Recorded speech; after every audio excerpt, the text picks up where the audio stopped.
What up? We are back. JUCO Hoops Insider.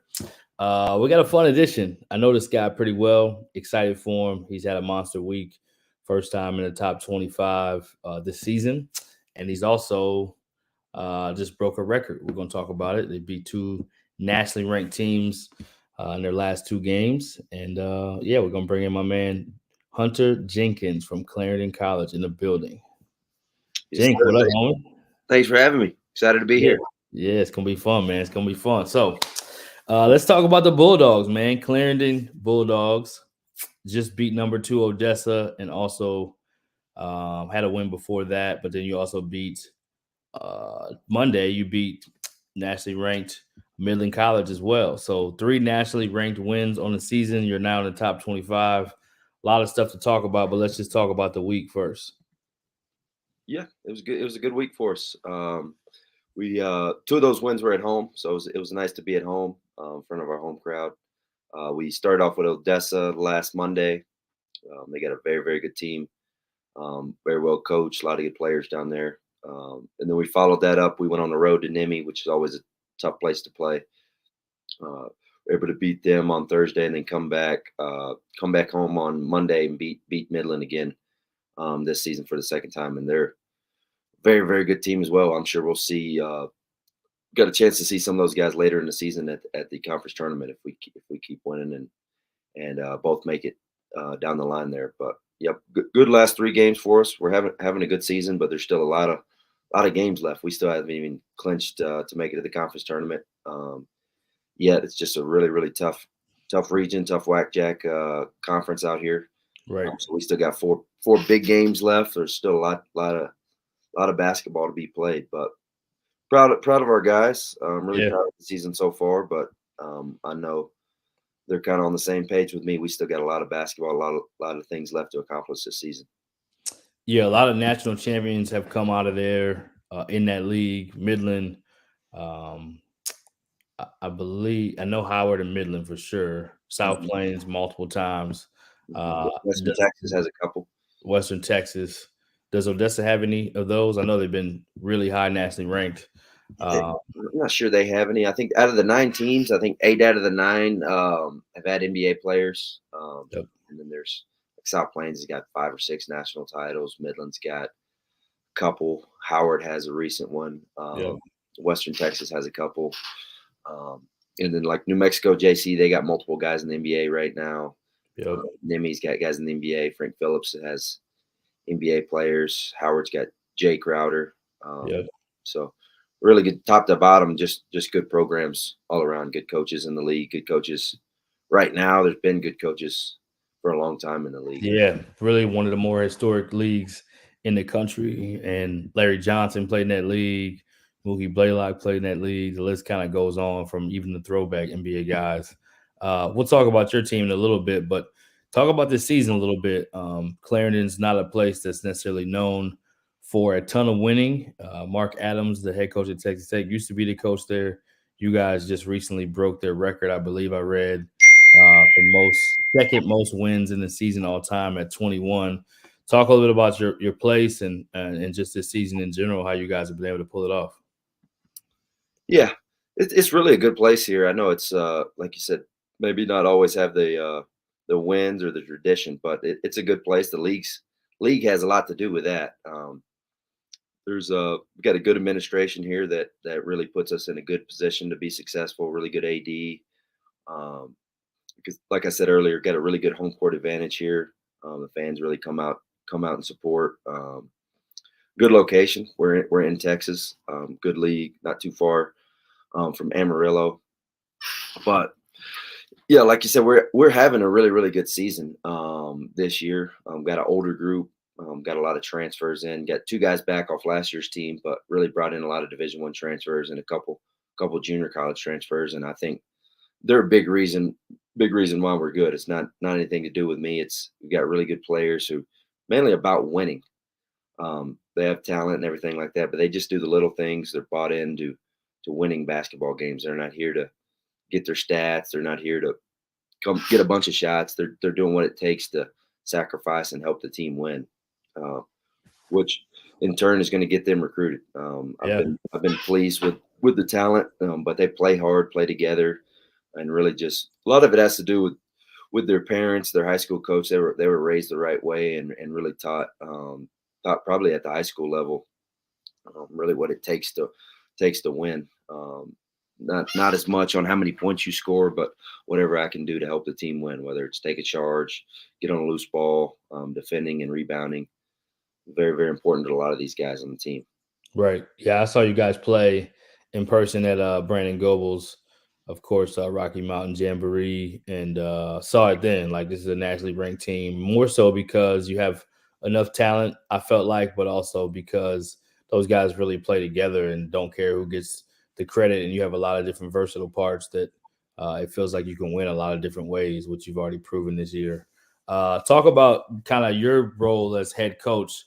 You talk about your journey. You have a really storied list of now head coaches that you've worked for Division One. You've been Division One yourself, but you've also kind of been in the JUCO blue bloods a little bit. Trinity Valley, Odessa. Now they're the head coach at Clarendon. I may be missing like 3 or 4 stops along the way, but yeah, tell us a little bit about your journey and how you get there, and then at the end, just tell us why you love JUCO.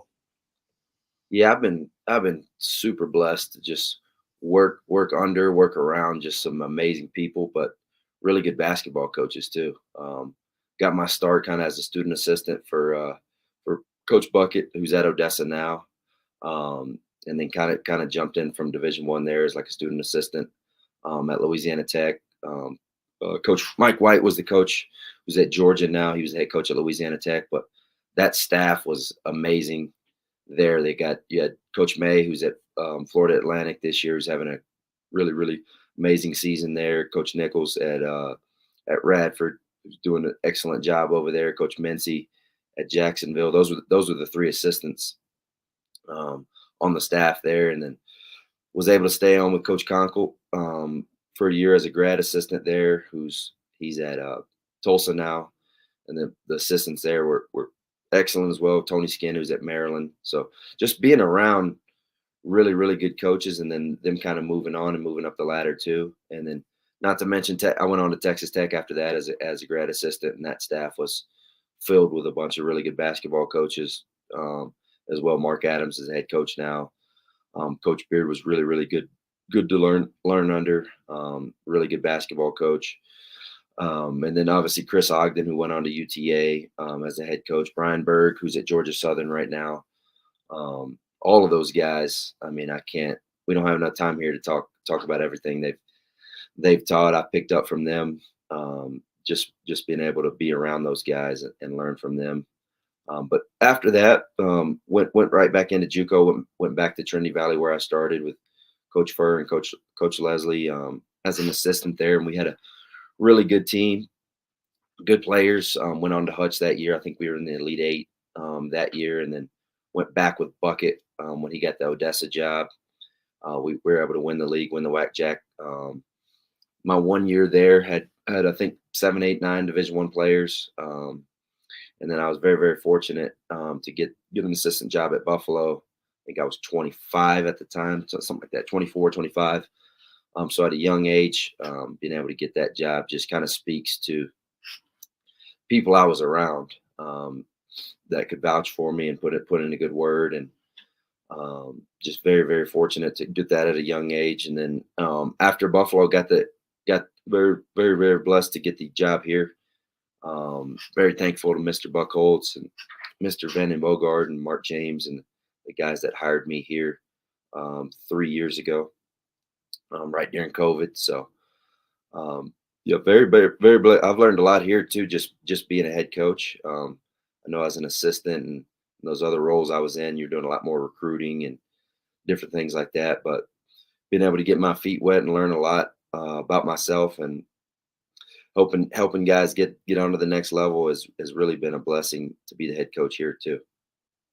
Yeah, and being just under those guys, I guess 2-part question, and then the JUCOs you've been at, because Trinity Valley, you were ranked probably number one in the country. I think you had I think you had the number one player in the country, Wendell Mitchell, back in the day when I was trying to recruit that young man to the college I was at. And I mean, you had a ton of really good players, but also you've worked under essentially Hall of Fame type coaches. What's it been like for JUCO? Who do you take from? Because you got some Division One guys you've worked for. You've worked for a bunch of good coaches, man. Who do you take from? And then, kind of, as I said before, what do you love about JUCO in general? Yeah, for sure. I take a little bit from everybody, but I think at the end of the day, you gotta be yourself. I know a lot Yep. of people told me that when I got the job. Just be yourself. Yep. But style of play wise, I think at JUCO wise, it's you get the best players you can get and kind of adapt your Right. style of play and the way you play to the players you have.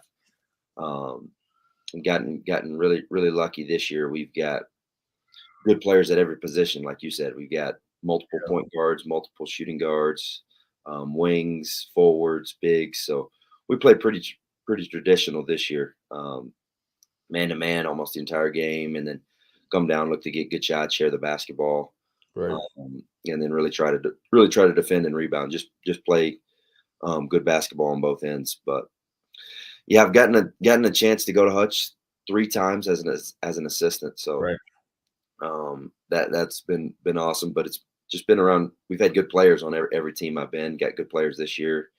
That's kind of the main theme with most of those good coaches I've been around. If you don't have good players, it's hard to have a good season. And then the other thing too, coaching is really it's not about me. That's the main thing I've learned from a lot of the guys. Like, Yeah. just be humble. If you make it about the players, um, that's the best thing you can do as a head coach. Is about putting them in a position to be successful. Right. It's about, especially in JUCO, getting them to the next level. It's about making them better every day. Really, when you make it about the players, it makes your job easier as a head coach because they know you got their back. They know you're got their best interests at heart. But What's it been like for you as a young head coach? What's some of the things you've learned that maybe as an assistant, we always think we have the answers. We have all these suggestions, but now your decision making seat. What's some of the things you've learned in your time as a young head coach, and how do you establish the respect and then the recruiting? The recruiting probably is a little easier because you're relatable. You know how to connect to these guys, but after you recruit them, because you're probably one of the main ones recruiting them, how do you coach those guys? So, kind of two-part question again. yeah, my first couple of years, I think I probably put a little bit too much emphasis on the offensive end and didn't make those guys guard like they needed to. That has a lot to do with winning, is that defensive end. Um, but yeah, like you said, I'm still a recruiting head coach. I love recruiting. It's one of my favorite things about being a college head coach, for sure. So I'm still active. I'm recruiting this morning, recruiting last night. That's something that really never stops. Something I really enjoy doing because like I said a minute ago, if you don't have good players, it's hard to win games. It's hard to really look good as a head coach. It don't matter what plays you draw up or what offense you got if you don't have good players that can make shots and execute. What Right. was the part of that question again? I know it was 2 parts. Just how do you establish the respect with those guys as a young coach? How do you establish the respect knowing that you've, recruited those guys and you're a younger coach? They may look at you like, oh, he don't really know. I think part of it is just when you can help those guys to get better and you have an approach Right. about, doing things professional. So I guess I'll just pick your brain on that as a young coach. Right. Yeah, like it kind of goes back to the big time guys I've worked for in the past. They've always stressed just having relationships with the players, Right. having relationships with the being honest with them. I mean, you get nothing out of lying to kids in the recruiting process, so it's important to hit them with the truth Right. when you're recruiting them, when you're here, and as long as you have that relationship piece with them, as long as they know you have their best interests at heart, if they know, hey, this coach is trying to get me to the next level. He's trying to make me better. He's not telling me this because he's got an ulterior motive. It's all as long as you have players' best interests at heart. Because good players want to be coached. No doubt. They want to be better. If they don't want to be coached, they're probably not going to be a good player. Anyway, I think Kobe Bryant said that good players want discipline. No doubt. Good players want to be coached. So being honest with them, and then, like you said, spending time with them off the court, having relationships with those guys. I think it's important as a young head coach, but I mean, it's important at really any level. Being a Right. head coach, just having those relationships so you can coach them hard, and really get the most out of them. What's tell us about the team, Coach. We talked about the versatility in this team and the depth, and I know you have a lot of Division I transfers. You obviously have kind of a record-breaking year for Clarendon. You're nationally ranked, second most wins in school history. A lot of great things going on, and that goes back to the players. So let's give them some spotlight and shine. I know you have a lot of them to talk about, so give us a little description on each one and kind of what you love about them. Yeah, for sure. We got a lot of depth for sure. A lot of these guys are making sacrifices in terms of minutes per game. They could go to another team and maybe play 30, 35 minutes a game, but they're sacrificing being on a good team, and winning games. The point guard spot's kind of the first one to go with that. We got two sophomore point guards who could start on a lot of teams in the country, play more minutes than they do on a lot of teams in the country, but they're both Division I players. We got Bo Lacotte and Omar Cooper at the point guard spot, who are really, really good point guard. They run the show. They both got a positive assist to turnover ratio. They kind of get the ball where they needs to go, and then when they need to score, they can score as well. They both Bowl came from a Division I. He was at Quinnipiac, and then Moberly last year. Just really been around winning his entire life. And then Omar was our starting point guard last year, and he starts for us again this year. He went on a visit to Seattle this summer. Decided, hey, I'm going to come back and see what else I can get this year. I want to win some more games than we did in the past season. But they're both having an excellent year. They both play 20-something minutes. We play them together a little bit, but they both could play 38, 39 minutes if one of them wasn't there. So they're both sacrificing for the good of the team, which both says a lot about their character, the way they were raised. And then the two guard spot, we've got kind of the 2-3 interchangeable for us, but we got a lot of good guards at that 2-3 spot. A lot of guys that can make shots. Got a lot of guys that are good defenders, with good size as well. We got Josiah Fulcher, who transferred from Bowling Green, who's kind of leading us in scoring from that guard spot. He's having a really good year. A lot of coaches are recruiting him. Lima, Ohio guy, played for a really, really good high school coach, which is really why he's wired the right way in terms of defending, rebounding, and being able to score the basketball too. But on top of him, we've got Ahmad Scarborough, who transferred from Florida Southwest, a St. Louis guy, but he can really score it, really shoot it, above 40% from three, lefty, 6'3". Had a few coaches call me on him last night, but he's had a great year for us. Played on a winning team last year at Florida Southwest, but has won us some games in league play with his scoring. He's kind of our sixth man, but he probably majority of the teams in the country, he could be a starter, be a focal point of their offense and go get 20 points a game every night. But he's a guy who comes in the game and really, really scores for us at a high level.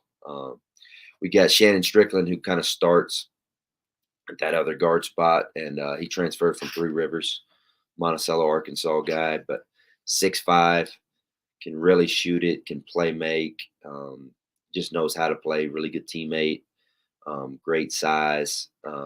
He's another guy that's above 40% from three on the season. Had some big games all throughout the year. Just really scoring the basketball for us. He took a visit to Bakersfield early, but he's still open at the moment. He's another guy that all three of those guys I just mentioned will sign Division I this year. And like I said, could go on a different team and maybe put up 18, 19 points a game, but those guys are sacrificing being on a good team. You probably have more than 5 Division I players on this team, I would bet. Oh yeah, because those 5 I just we're just that was the 1, 2s, and 3s, and I know guys right there who are all Division I players in my opinion. Get to the forwards for us real quick. Right. So we got Jamal West to South Alabama transfer, who kind of starts at the 4 for us. He's having really good year. He's been conference player of the week a couple of times. Believe he's leading us in points per game. I don't know if him or Jariah. I think he's leading us in rebounds as well, but kind of that forward spot. Um, just an all around guy for us. Really good defender. Um, we've had a lot of coaches at our last few games here to see him. He's having a really good season. He's one of those guys. Kind of been mentioned too that he don't care how many points he scores. He's just about winning. His high school coach Nick Miles did a really good job. He got both his parents did a really good job raising him. Just a high character guy who's really unselfish and just really about winning. And brought up Nick Miles, his high school coach. We got another kid from St. Francis who's a freshman, but hit some big shots for us against Midland the other night. Looking forward to having him back next year, but really good player. Leonard Taylor, who should sign Division One next year too, who's been a big key to us. But both those Baltimore guys have really helped us. And then at the other forwards we got Jariah Coleman, big 7'1" center from Alaska. He transferred in from St. Francis, PA, Division One. He's leading the league in blocks. I think he's 1 or 2 in the nation in blocks, and then he's averaging a double in conference play. So he's really turned a corner, and he's getting recruited at a really high level too. A lot of coaches have been in to see him, but just adds. It helps us on that front line when you got a guy, 7'1" guy who's really blocking shots, and then Jamal West at that 4 spot. Both those guys are getting about 10 rebounds a game, and then you got guards who can make shots, Right. With a positive assist to turnover ratio. That's kind of a recipe on why we're winning games this year. None of these guys are selfish. They make the extra pass.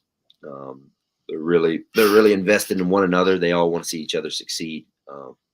Which, like you said, that's why we're having such a really good season this year. Nothing to do with any plays I'm calling or anything like that. It's all these guys on the court for sure. Yeah, and I think the part I'll point out too, I think you said it, the unselfishness. I mean, call it what it is, junior college basketball, you got to get the most talent, but you also got to get them to play together. And that's every level. Division Ones are experiencing a lot more of that JUCO life now with the portal and having to change roster quick and having half your roster being new. And I think, the thing about your team early in Jamboree time, those guys were playing for each other at that point in time with talent, like you said, with guys not maybe getting the most minutes that they would normally get or the biggest numbers, but just kind of competing and playing to win is impressive to see that early. And I just felt like if those guys stay together like they are now, they'll be doing what you're doing now, which I'm not surprised at all. And credit to you because it's not easy to do that, getting guys that are talented to sacrifice. So I'll ask you that question. And then I'll ask you about recruiting. Do you think that the portal, I love to ask this question to every JUCO coach because I think it kind of goes, it's a misperception that everybody only wants to recruit the portal. So high school and JUCO guys are not going to get recruited when coaches want to be able to get older, but there's a JUCO element that still has that dog to them, still has that chip on their shoulder. I mean, they're getting it out the mud, literally. So talk about the recruiting part. But before that, how do you get these guys to sacrifice and play for more, play for the team? Because, I think that's pretty hard to do, and it's got to be a skill set that coaches need to have in order to win. Mm-hmm. Yeah, a lot of that, it's not necessarily stuff I've done. I kind of touched on it earlier. They just played for really good coaches before me, and then a lot of it's a credit to their parents. Just did you? So let's talk about this then. In JUCO, did you intentionally? Because I think there's also another misperception that JUCO guys don't have character, or they don't come from great parents, or they don't come from like everybody's just a renegade type of thing. So did you intentionally try to recruit character in junior college? Did you intentionally try to recruit certain pedigree of winning? Yeah, at the end of the day, I try to get the best players, but talent and character go kind of hand in hand. Obviously, I'm a recruiting head coach, so it's not like I just pawn it off on my assistant. Hey, go bring me 15 guys, and I'm going to coach them. I'm going to get to know the players, get to know their parents and stuff like that. There's been several players that we've recruited here, and maybe like, I don't know if this kid's wired the right way. I think he's more worried about getting stats, or more worried about, hey, I'd rather go somewhere with nice facilities, and that's just not the right type of guy we're looking for. I'm looking for guys that are hungry, who are serious about winning, who really want to. Everybody comes to, like you said, everybody comes to junior college for a reason. Might be grades, might be they were under the radar, didn't get recruited, something might have happened. Their role at another school may have been not what they wanted. They may have gotten lied to in the recruiting process somewhere else. So everybody's here for a reason. And we go. I like to go. I love the portal, like we were talking about a minute ago. I love the transfer portal, because I think in college basketball you got to win with older guys, Yeah. especially in this league. It's hard to win with freshmen in this league. Yep. So we've had guys that played in a lot of college basketball games. So that's something I definitely look for. We have 2 freshmen on this team who are good players, are going to be really good players next year. But our transfers are what especially since I've been here, we've done really, really well with transfers. How do you think that works on the flip side? Do you think your guys, you talked about having, multiple over 5 Division I players. Is the recruitment for JUCO still there, even though the portal is an option for Division I guys now? What's your thoughts on that? Yes, it is for sure. We've got 7, 8 guys that have either gone on visits already, gotten offers already, or actively have head coaches and assistant coaches coming to campus, coming to watch our games. So they're getting recruited. Being on a winning team has a lot to do with that. Yeah. What do you think it is that coaches like still recruiting junior college? What have you found kind of in your conversations and people talking about recruiting your guys? Yeah, a lot of it. These guys have talent. Like Jirai, he's got talent. Some of these guys that transferred in, they maybe didn't get the minutes at their other school, but they come down in junior college, especially in this league. Right. And then they start producing, and they start playing. They get better. That's what some of these coaches just wanted to see. Hey, he's 7'1". We just wanted to see him play and see him produce, and get better. That has a lot to do with some of these guys. Right. But this league is very, very good for moving guys on to the next level. If you can produce in the whack jack and help teams win and produce in this league, then usually it's a recipe to be good at the next level. So that's why our league gets recruited so well, just from the tradition in the league.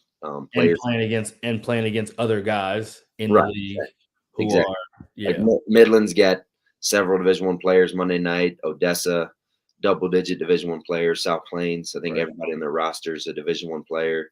Right. New Mexico, like every team, you're going against another Division I player every single night in this league. So Division I coaches can fly out here. And, hey, I can watch 9 Division I players on Clarendon's team, and I can watch 14 Division I players on South Plains, and then I can come back on Thursday and watch Odessa and Clarendon and watch 20 more Division I players. So you get a chance to evaluate. Both teams have Division I players and really see how they go up night in and night out. You don't get a night off in this. It's not like, hey, you're going against a Division I guy tonight, and then you're going against some D2 NAI guys the next night. It's every night you're going to be battle tested, which is the way it is at the Division I level. For sure. You got to bring it every night. What's talk about you? So you talk about multiple guys that shoot 40% from 3. I know you're not the shooting coach, but let's talk about your staff. Let's talk about Justin Graham. He may not be the shooting coach either, but let's talk a little bit about your staff. And you kind of have a little bit of a coaching tree now. You know, Jay Bradley's the head coach at Northwest Kansas Northwest. I don't know how you say it. Northwest Tech, right? Mm-hmm. Yep, Northwest Kansas, and they're in the Jayhawk. So so you have a little bit of a tree that's expanding now. So talk a little bit about in your short period of time how guys have been able to move on and talk about your system now. Yeah, on top of having good players here since I've been here, I've had unbelievable assistants too. Coach Graham, we can start with him. He's obviously a huge part of why we're having a good season this year. He's one of the best I've been around. Like I said, I've been in Division I, multiple different spots. One of the best guys I've been around. He's going to be a rising star. Love to keep him here forever, but I think some Division I's are going to be knocking on his door you're soon to get him like they are some of our players. But he's excellent, extremely well-rounded coach, X's and O's, excellent. He's a former Division I player, so knows the game in and out.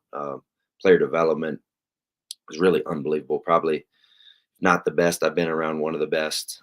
Has guys in the gym all the time, doing really, really good stuff with them. Academic piece, recruiting. He was on the road last week. We had a big wins last week, but we had a game Monday. He's on the road Tuesday recruiting. Just extremely well-rounded. Just a great high character guy too. He's going to go extremely far in the business. Very, very fortunate to have him here. He was at Wayland Baptist last year with Coach Gallion, who's a good friend of mine, who says really good things about him. And they're having a great year. It's top 25 NAIA team this year. And I know he had a lot to do with recruiting the guys over there, and he's a big part of why they're successful over there as well. And then last year had Matt Knezovic, who ended up moving on to got a really good Division III job, Oberlin College, but he had a lot to do with recruiting some of these guys on the team. So we wouldn't be in this position we're in this year if he didn't do a great job recruiting for us last season. He's another guy too that just very well rounded. He's a future head coach. Did a great job for us last year, but a good friend of mine as well. But he's a guy that's going to continue to move up in the business. And then my first year we had Jay, who ended up being able to get a head job after being here 8 or 9 months. But he's a good friend of mine as well. We worked together at Odessa. So I knew when I got the job here, he's the first guy I called, seeing if he wanted to join us. But yeah, I know it doesn't always happen that, but just extremely blessed and fortunate to have good assistants. Because you can't do everything by yourself. You got to have good assistants that are about winning. All of those guys are just extremely unselfish, humble guys. It's not about them either. They're not looking for recognition. They're just looking whatever we can do to help win. Whatever we can do, get the players in position to be successful. Get these players on to the next level. And I think the players we have would say the same thing about those guys. That those guys would do anything in the world for them to help move them on, to help get them better. But yep, Coach Graham is we're better not say too many good things about him on here because some coaches are going to be watching and try to steal him. But he is an excellent rising star. You got the you don't have your Jordan on today. Normally the Clarendon Bulldogs are wearing Jordan uniforms, and that's a nice little recruiting touch, right? Yep. Well, we're a little bit Nike and Jordan. So okay, a little bit of both. Okay, I like that. Mix and match. Yep. Mix it up. We'll close it and talk about. So I'm assuming you probably tell the referees to give you some calls because you have a beard and like they need to respect you and you're older. What are we doing with the beard right now? I mean, we haven't had as good a season my first 2 years as we did this year, I think. And I was a little bit baby faced. Some people told me I look like I was 12. So I've grown this big time beard out right now. So I've been getting a lot more calls this year. I don't know if some people say hey, we got better players, but I think it's this beard I've got here that's making referees give us some of those 50-50 calls. You don't look like so much of one of the players anymore, I guess. That's a good thing. Exactly. So I'll ask you a funny story, a Clarendon story if you got one, and then give us a funny story too. You grew up in a coach family. Your dad's a coach. You kind of grew up in this thing, man. So give us a funny coach dad story and give us a Clarendon story before we roll. Funny coach story. You can get the Clarendon story first. Clarendon. I think some funny stuff happens here almost every day. We got a good group of coaches. Our AD is excellent. Mark James, he's a guy. He's got some funny stuff happening. You got a pretty good student section too, right? Student, yeah. There's actually we're at NIMI last Thursday. So this kind of goes hand in hand. We're going to the locker room after the game, and student section's on me. Coach, you got to stop skipping leg day. So, I really hit the squat rack and really trying to get my legs a little bigger after that as a reality check. So I like that. when we go there next year, they're going to be impressed by the quads. What about with dad or in the family, in a coaching family? Because you have a coaching family. Hmm. Yeah, honestly, my dad's team's having a great year this year. I think they're 23-4 or 5, Oh, nice. top 10 team in the state. My uncle, he's the AD head football coach at Harmony. They finished in the Final Four this year, so really it was time for me to step up and start winning some games if I was going to compete with him. My dad's won a state championship. My uncle's had a really good career. He coached Kendra Miller for TCU, the running back. He coached him in high school, so Nice. it was time for me to start stepping up and keeping up with him a little bit. But yeah, I'm fortunate too to grow up in a coaching family. I think I've been extremely blessed. Want to take us to G Daddy's Park? Are you saying hi? Hi. We got a special guest. Okay, I'm almost done. See, you see who runs things around here. We got a coaching family too, but I don't run anything. No. You want to say hi too? G Daddy is here. Yes, he is. Oh, you say hi. All right, we got a birthday coming up. Well, we'll let you roll, Coach. Any last words we'll let you have, and then we'll let you get back to preparing for getting to the regional tournament first, Region 5, which is a mix between the North and the West. Top 4 teams go, and then from there, hopefully you can keep competing and get yourself to Hutch as a head coach. You've been 3 times as an assistant, so we'll give you any last words and appreciate you coming on today. Yeah, I really appreciate you having me. I don't have really much. I gotta get to watching some more Frank Phillips here, and then gotta go get another leg day and gotta get some squats, some RDLs. And so I got a busy day. We're gonna practice here at 3. So I appreciate you having me on. Really proud of our guys this year. I want to coach them a few more games. I know we got 4 regular season, so I don't want this thing to end. I like coaching this group. So as many games as I can get in with them, the better. Yeah. Before they move on to that Division I level. Easy group to coach. So very, very fortunate. But glad you had me. I did call it. I will say that. I did say you will be top 25 this year. I saw it. I said that's the top 25 team. I still got a little bit in there. Yeah, for sure. Obviously, I got some bias to my boy Jenkins, but I'm excited for you, man. And shout out to JUCOrecruiting.com. Great article. It kind of goes into depth with the national team of the week, and we'll wish Coach Jenkins the best.